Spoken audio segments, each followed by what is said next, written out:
Bismillahirrahmanirrahim. Assalamualaikum warahmatullahi wabarakatuh.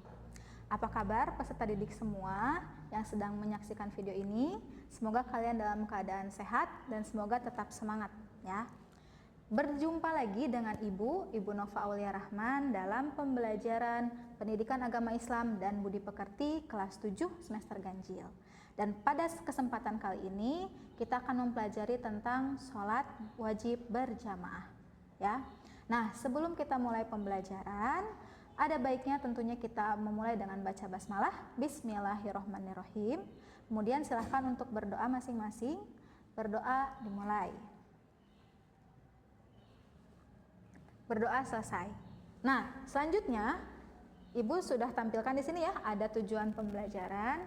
Ibu akan menjelaskan dulu tujuan pembelajaran dari kegiatan pembelajaran sama di materi ini apa saja, yaitu yang pertama, nanti setelah mengikuti pembelajaran dengan model blended learning ini, kalian diharapkan yang pertama bisa menjelaskan apa itu pengertian sholat wajib secara berjamaah, kemudian bisa menjelaskan hukum pelaksanaan sholat wajib berjamaah, dan bisa juga menjelaskan keutamaan melakukan sholat wajib berjamaah, menyebutkan juga syarat-syarat melakukan sholat wajib berjamaah, menjelaskan tata cara melakukan sholat wajib berjamaah, dan juga bisa yang paling penting bisa menjelaskan hikmah atau manfaat dari melakukan sholat wajib secara berjamaah. Nah, selanjutnya di sini bisa kalian lihat ya, ada gambar orang sedang ruku. Nah, kita masuk dulu. Apa tadi? Udah? Tadi ada gini. Selanjutnya kita masuk ke pengertian sholat. Nah, sholat adalah segala tindakan yang ada ketentuannya. Jadi sholat ini adalah salah satu ibadah yang ditentukan. Nah, terdiri dari ucapan dan gerakan yang diawali dengan takbiratul ihram ya, kemudian diakhiri dengan salam. Nah, dari takbiratul ihram menuju salam ini ada rukun, ada syarat juga yang harus dilakukan, yang sudah ditetapkan dan harus kita lakukan. Jadi nggak bisa takbir kemudian langsung salam, tapi ada gerakan-gerakan lainnya juga, gitu ya. Nah, sholat di sini ada dua macam cara pelaksanaannya. Yang pertama, kita bisa melakukan sholat secara munfarid atau sendiri. Kemudian yang kedua, kita bisa melakukan sholat secara bersama-sama. Nah, inilah yang akan kita bahas, yaitu sholat secara bersama-sama atau bahasanya sholat berjamaah. Sholat yang akan kita bahas adalah sholat yang wajib ya, yang 5 waktu, yang subuh, duhur, asar, maghrib, dan isya. Lalu bagaimana bagaimana hukum melaksanakan sholat wajib secara berjamaah itu? Nah, hukum melakukannya adalah sunnah muakkad, yang artinya sunnah muakkad itu adalah hal yang dilakukan ketika kita melakukan kita akan mendapatkan pahala. Dan Rasulullah itu sering melakukannya, makanya muakkad yang sangat dianjurkan gitu ya. Tapi kalau nggak melakukan juga nggak apa-apa. Itu arti dari sunnah muakkad gitu ya. Nah, selanjutnya kita masuk ke keutamaan. Kenapa sih ada materi sholat wajib secara berjamaah? Pasti ada poin plusnya, pasti ada kelebihannya. Tentu saja. Nah, sebagaimana dalam hadis riwayat Imam Ibnu Majah, Rasulullah menyebutkan bahwa sholat wajib secara berjamaah melebihi sholat yang dilakukan secara sendirian. Nah, maksudnya apa yang melebihinya? Derajat pahalanya. Yaitu kalau kita melakukan 1 kali sholat, kalau sholatnya benar, ketika kita lakukan berjamaah, itu akan mendapatkan 27 derajat pahala. Itu ya. Jadi betapa lebih menguntungkannya ketika kita lebih semangat melakukan sholat berjamaah, karena sekali sholat ketika sholatnya benar kita dapat 27 derajat pahala lebih tinggi. Selanjutnya kita masuk ke syarat atau hal-hal yang harus dipenuhi sebelum kita melakukan sholat secara berjamaah.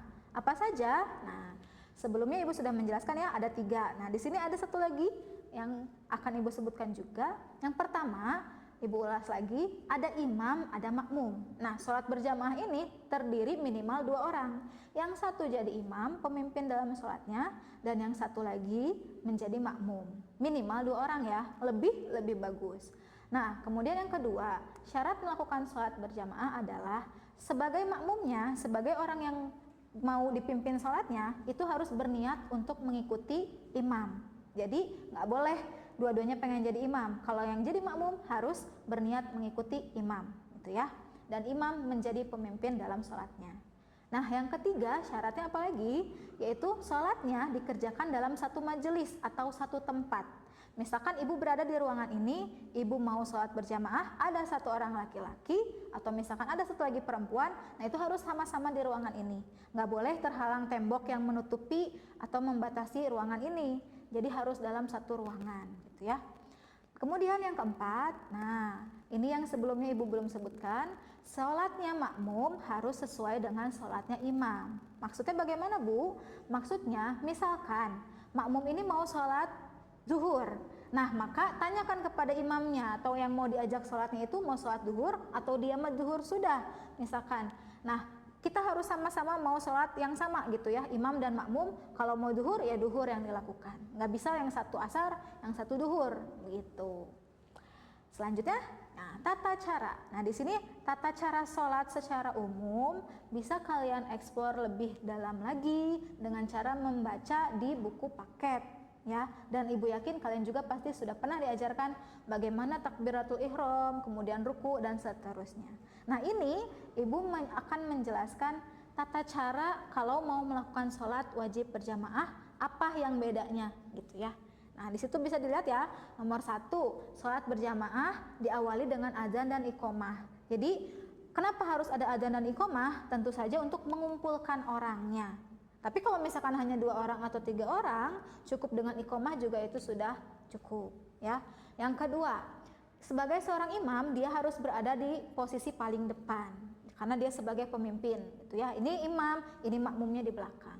Kemudian yang selanjutnya yang ketiga, barisan atau shaf sholat yang di belakang gitu ya setelah imam, kalau misalkan ada banyak orang diisi oleh yang laki-laki dulu.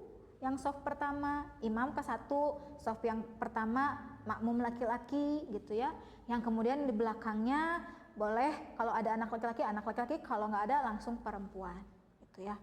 Nah, tapi ada juga kondisi ketika misalkan di rumah nih hanya ada 2 orang, misalkan ayah kalian dengan kalian. Nah, itu tidak perlu terlalu berjauhan jaraknya gitu ya. Ayah di depan, kalian tidak perlu terlalu jauh dari ayah kalian. Jadi kondisi imam harus ada di depan, tapi kalau makmum disesuaikan. Kalau ada makmum laki-laki, berarti makmum laki-laki itu yang di dekat imam. Kalau nggak ada makmum laki-laki, maka langsung ke makmum perempuan gitu ya. Hanya bedanya kalau tidak ada hubungan darah, makmum perempuannya harus sedikit berjarak, sekitar tidak lebih dari 50 cm gitu ya, antara imam dan makmum. Selanjutnya yang keempat, tata cara yang lain yang harus diperhatikan adalah imam mengarahkan kepada makmum sebelum sholat gitu ya, mengarahkan untuk meluruskan shaf sholat dulu. Tuh, mungkin kalian pernah mendengar bacaan istau wala taftariku gitu ya, atau luruskan shafnya para jamaah. Nah, itu adalah salah satu tata cara yang memang harus dilakukan oleh seorang imam ketika mau mulai sholat berjamaah. Kemudian yang kelima, makmum wajib berniat mengikuti imam ya. Kalau udah jadi makmum, kita nggak boleh berniat aku mau sebenarnya aku nggak srek sama imam ini gitu ya. Kalau ada keretak seperti itu, ada dalam hati sedang tidak enak dengan orang yang sedang menjadi imam, Rasulullah menganjurkan untuk meninggalkan sholat berjamaah, tidak meneruskan sholat berjamaahnya gitu ya. Karena apa? Karena ini yang nomor 5, makmum wajib berniat mengikuti imam, tidak boleh menyelisihi imam gitu ya. Dan yang terakhir, yang keenam, selama sholat, nah ini yang paling penting, apakah sholat kita dapat 27 derajat pahala atau enggak? Nah, tentunya selama sholat ini, makmum tidak boleh mendahului gerakan imam. Itu ya, namanya berjamaah, ada pemimpinnya, kita mengikuti pemimpinnya. Nggak boleh sama-sama balapan gitu ya. Nah, selanjutnya, yang terakhir, apa sih Bu hikmah atau manfaat dari melakukan sholat berjamaah ini? Nah, hikmahnya di sini Ibu sudah tampilkan ya, ada 5. Yang pertama, memelihara dan meningkatkan ketakwaan kepada Allah. Ketakwaan itu adalah rasa waspada kita dan rasa takut kita, rasa segan kita kepada Allah. Ketika kita melakukan amal ibadah dengan didasari niat karena Allah, maka derajat ketakwaan dan derajat pahala kita akan bertambah. Kita akan menjadi pribadi yang senantiasa semakin Allah jaga gitu ya. Yang kedua, bisa lebih khusyuk dan sempurna dalam sholatnya. Kalau sholat sendiri terkadang kita suka lebih mudah memikirkan hal-hal lain. Tapi kalau sholat berjamaah, misalkan terutama sholat subuh, sholat maghrib, sholat isya yang bacaannya dikeraskan, dengan adanya bacaan yang dikeraskan dan juga dengan adanya beberapa orang lain di sekitar kita, itu bisa lebih mendukung daya fokus kita dan kehusyuan kita dalam sholat. Gitu ya, itu salah satu poin plus sholat berjamaah. Yang ketiga, menyambung tali silaturahim. Maksudnya apa, Bu? Nah, setelah sholat berjamaah atau bahkan sebelumnya, ketika misalkan kita ke masjid ya, seperti di gambar itu, tuh ada gambar salaman sesudahnya gitu ya. Ketika lagi ngelurusin shaf juga bisa kita tengok kanan kiri, saling senyum, saling nyapa gitu kan. Nah, itu maksudnya mempererat dan juga menyambung tali silaturahim. Dan yang keempat, sebagai syiar ajaran Islam. Syiar itu kita menyebarluaskan ajaran Islam. Oh, dalam Islam itu ada ajaran untuk sholat secara bersama-sama. Kita bisa saling memberitahu kepada sesama muslim, mengajak gitu ya, biar semangat ibadahnya. Pun untuk agama lain pun jadi bahan pelajaran bahwa oh, orang Islam ada ibadah secara bareng-bareng dan ibadahnya tertib gitu. Itu maksudnya sebagai syiar ajaran Islam. Dan yang terakhir ini yang Ibu rumuskan ya, masih ada lagi beberapa pastinya yang mungkin bisa kita dapatkan dengan sendirinya gitu ya, manfaat sholat berjamaah. Terakhir, melatih diri dalam sikap disiplin dan taat kepada pemimpin. Kenapa ada disiplin dan juga taat? Nah, disiplin berarti ketika kita mau sholat berjamaah, kita harus menyiapkan beberapa waktu lebih awal untuk berjalan ke masjid misalkan ya, atau kita belajar bersabar juga menunggu imamnya misalkan. Nah, itu belajar untuk disiplin, selain disiplin waktu sholatnya. Yang kedua, belajar taat pada pemimpin. Ini terutama sebagai makmum. Kalau imamnya, terus kita sebagai makmum, ada imam, ada makmum. Kalau kita sebagai makmum, kita harus belajar sabar, menahan diri kita. Ketika makmum belum selesai membaca Allahu Akbar misalkan ya, kita jangan langsung bergerak mendahului imam. Jadi ada beberapa poin-poin yang selain pahala dan juga kebaikan di luar hal-hal yang pasti kita dapatkan dengan melakukan sholat ini, ternyata ada pembelajaran juga untuk tadi belajar disiplin dan juga berlatih taat kepada pemimpin. Nah, itulah salah satu atau beberapa, bukan salah satu ya, beberapa manfaat dan beberapa pentingnya dari mempelajari materi ini gitu ya. Nah, terakhir nih dari Ibu, mari biasakan diri kita sama-sama untuk semangat dalam sholat, terutama sholat berjamaah, karena banyak tadi poin-poin plusnya gitu ya. Semoga penjelasan dari Ibu ini bisa kalian pahami. Terima kasih untuk perhatian kalian. Untuk selanjutnya nanti Ibu akan memberikan tugas secara tatap muka atau melalui grup WA gitu ya. Terima kasih untuk perhatiannya. Wabillahi taufiq wal hidayah. Wassalamualaikum warahmatullahi wabarakatuh. Don